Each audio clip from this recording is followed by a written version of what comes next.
This blanket design I am naming Eric, and it came to being as a result of me wanting to incorporate broken rib stitch into a project that wasn't just one giant panel of broken rib stitch with a garter stitch border. So what I've done is incorporated these beautiful stripes of broken rib stitch with some stockinette. So not only does it give you a little bit more interest, but this project actually gives you a chance to practice maintaining the tension on your stockinette stitch and getting these nice strips of even stitches. So it's a really good project if you're wanting to practice maintaining that really nice even tension on your purl stitches. Like another design of mine, Stanley, Eric is a 2-row repeat for this main section, so it's a really nice and easy short repeat, which I think is really important when you are tackling a stitch repeat that is just a little bit more complex and requires a little bit more thinking. So you only have the 2 rows to remember. For this tutorial, you are going to need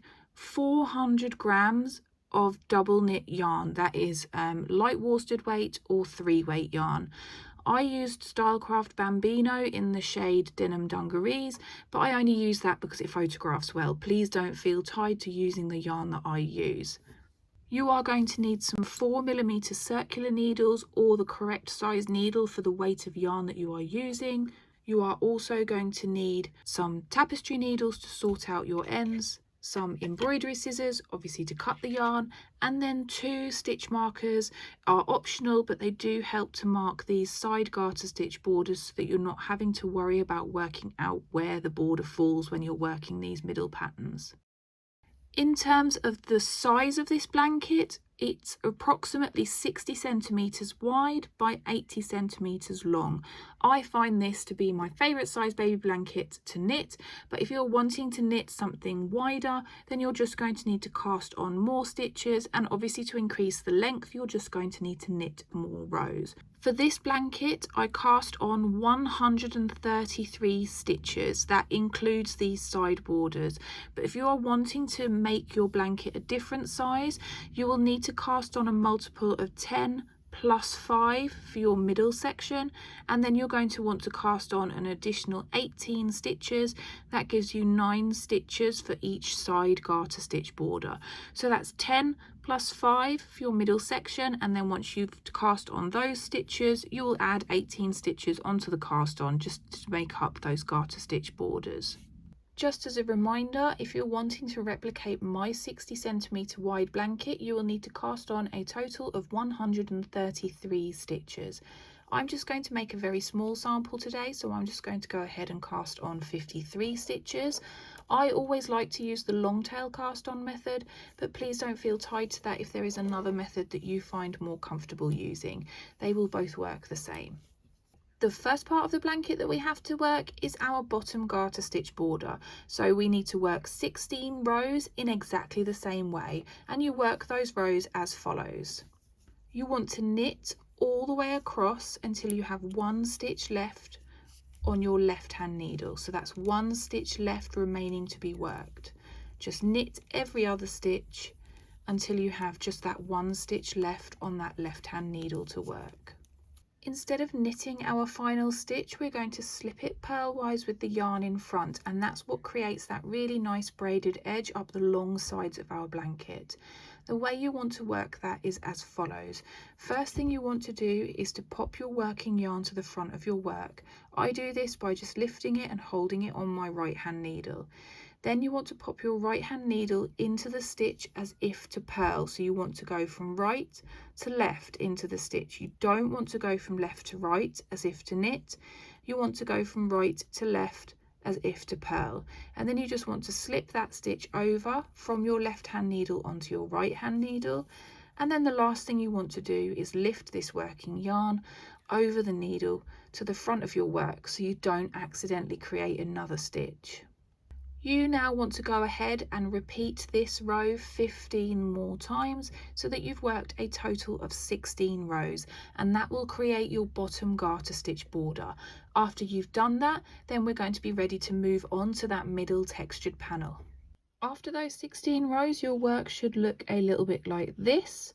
You should have 8 garter ridges facing you and this smooth side of your cast on, and this from now on will be your right side. So the first row that we actually work is a wrong side row.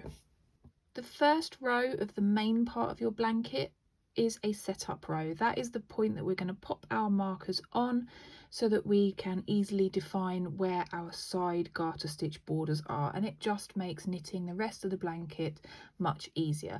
So at this point you're going to want to grab your 2 stitch markers and have those ready as you knit along this row. You want to start your setup row by knitting 9 stitches.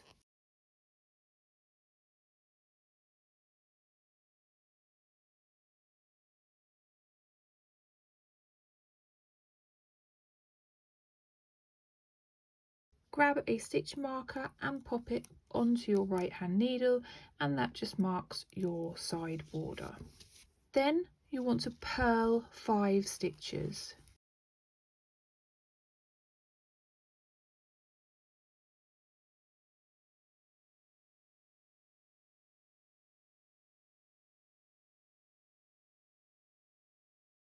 Now you want to work along the rest of the row in blocks of 10 stitches until you have 9 stitches left on this left hand needle. Once you get into the swing of things, you will find it easier to think in blocks of 5. So you have your block of purl 5, and then you have your block that creates that little broken rib stitch section. So the first 5 stitches of your 10 stitch repeat are as follows. You want to work knit 1, purl 1 twice, and then you want to knit 1 more stitch, and then you work purl 5.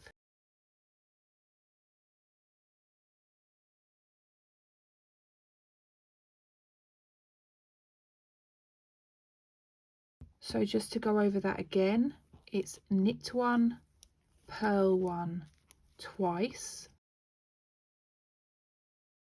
and then 1 knit 1, and then purl 5. And you want to repeat that until you have 9 stitches left on your left hand needle, and that should come after you've purled 5. When you have 9 stitches left on your left hand needle, you want to grab your second stitch marker and pop it on your right hand needle. Then you want to go ahead and knit the next 8 stitches.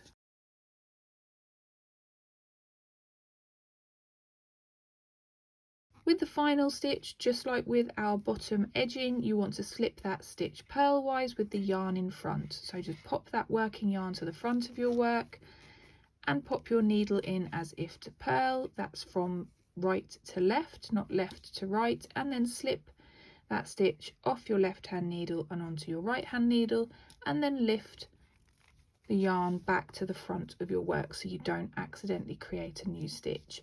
And what we've done there is worked our setup row just to place our stitch markers, and then we're going to jump into our 2 row repeat. The next 2 rows we are going to work are our 2 repeat rows. They form the bulk of this blanket, and they are what creates that pattern on the middle panel that I showed you at the beginning of this video. The first of your 2 rows is as follows. You want to knit the first 9 stitches.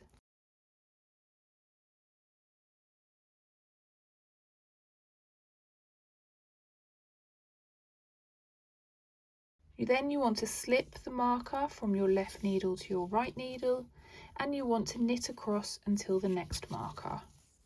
Slip the second marker over from your left needle to your right needle as you come to it, and then knit the next 8 stitches.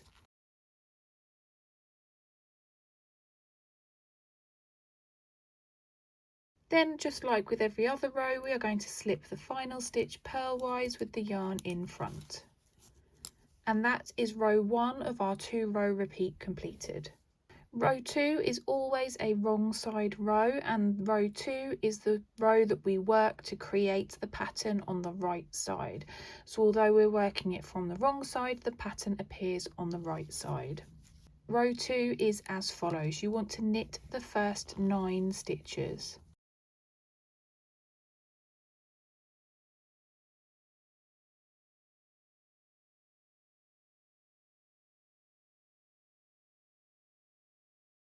Those 9 stitches should take you to your stitch marker, and you just want to slip that over from your left needle to your right needle. Then you want to purl the next 5 stitches.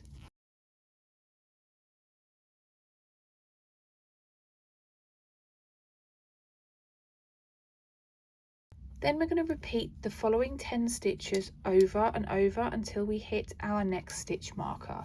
Although I'm going to describe them in blocks of 10, you will probably find that once you get into working this blanket, you will think of it in blocks of 5, and you'll see why in a minute. So you want to start by working knit 1, purl 1 twice, and then you knit 1. So that's knit 1, purl 1 twice, and then knit 1. And then you want to work purl 5. So you can see that actually, although it is a 10 stitch repeat across the row, it actually falls into 2 very distinct blocks of 5 stitches. Just to repeat that again for you, it's knit 1, purl 1 twice, so that's 4 stitches in total, then knit 1 for stitch 5, and then purl 5 for stitches 6 through to 10.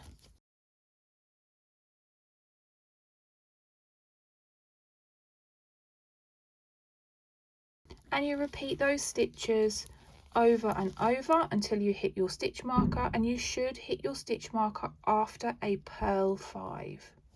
Slip the second stitch marker over from your left to your right needle as you come to it, and then knit the following 8 stitches.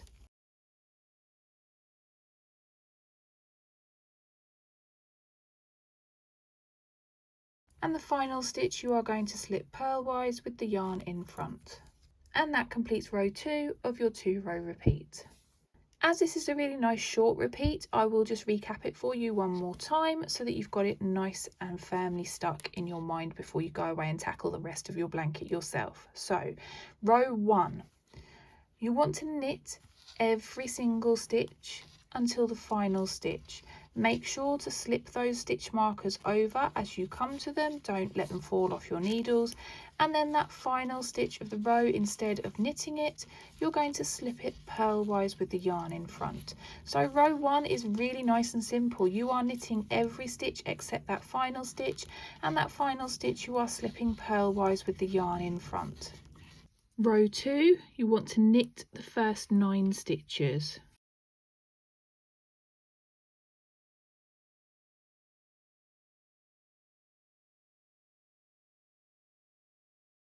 Slip that stitch marker over and purl 5.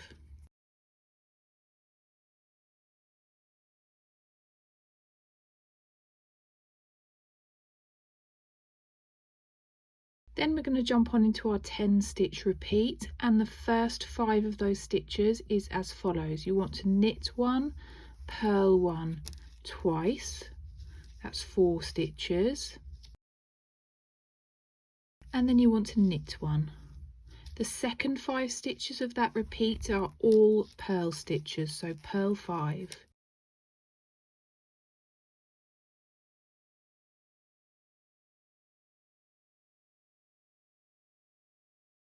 Once more, knit 1, purl 1 twice, and then knit 1. And then finish off by purling 5. And you repeat those 10 stitches all the way along your row until you hit your second stitch marker, which should be after a purl 5. Slip that second stitch marker over and then knit 8.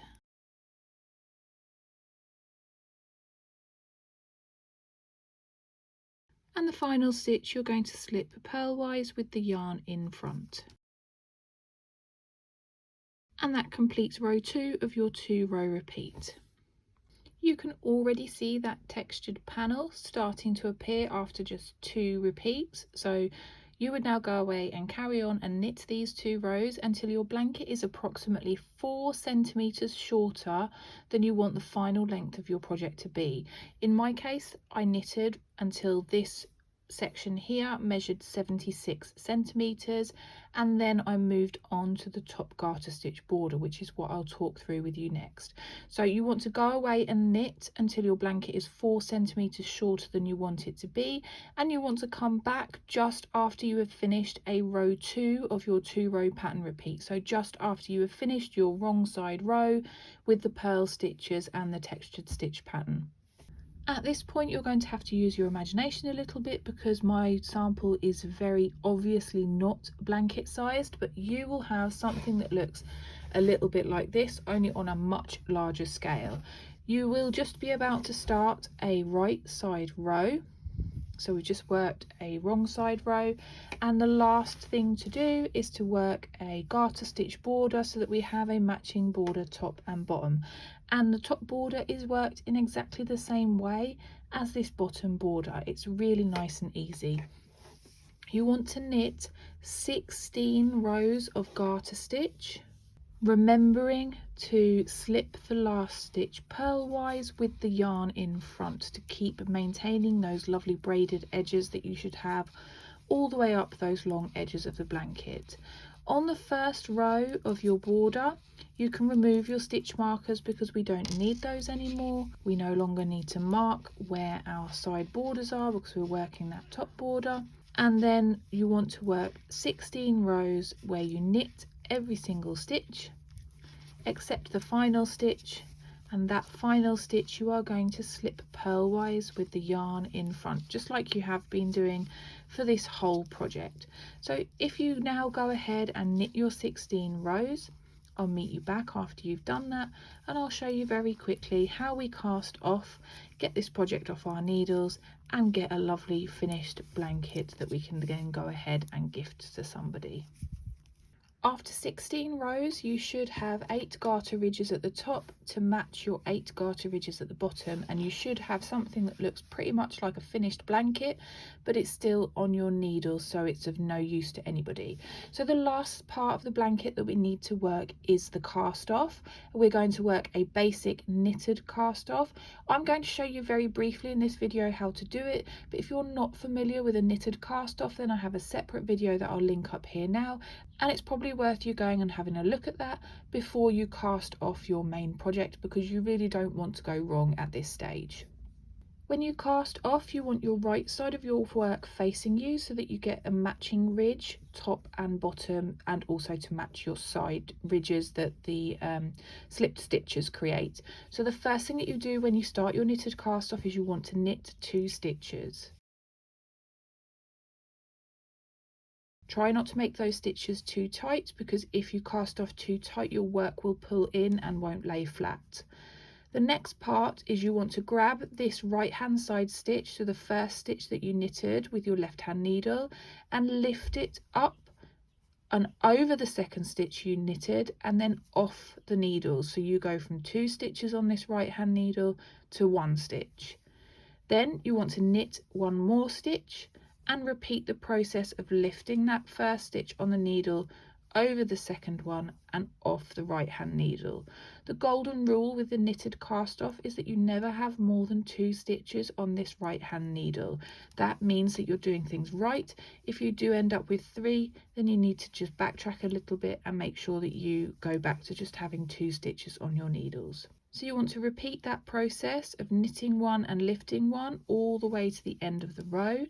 And when you have no stitches left on your left hand needle and 1 stitch left on your right hand needle, you just have a couple of steps left to finish off before your blanket is done and dusted. When you reach the point that you have just this 1 stitch left on your right hand needle and none on your left hand needle, you can break your yarn, because you will be ready to tie your ends off and finish. And what you want to do with this final stitch is pull upwards to make it slightly bigger.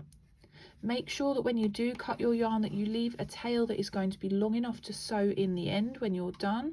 And then to make this last stitch extra secure, I like to grab the yarn tail and pull the tail through that loop, and then I pull to tighten nice and securely, and then you would go ahead and sew in that end, sew in any other ends that you've got as well, and you would have a finished project. A couple of final things to note. I often get asked if my blankets are reversible. The answer 99% of the time is no, and in the case of Eric, that is also the same answer, no.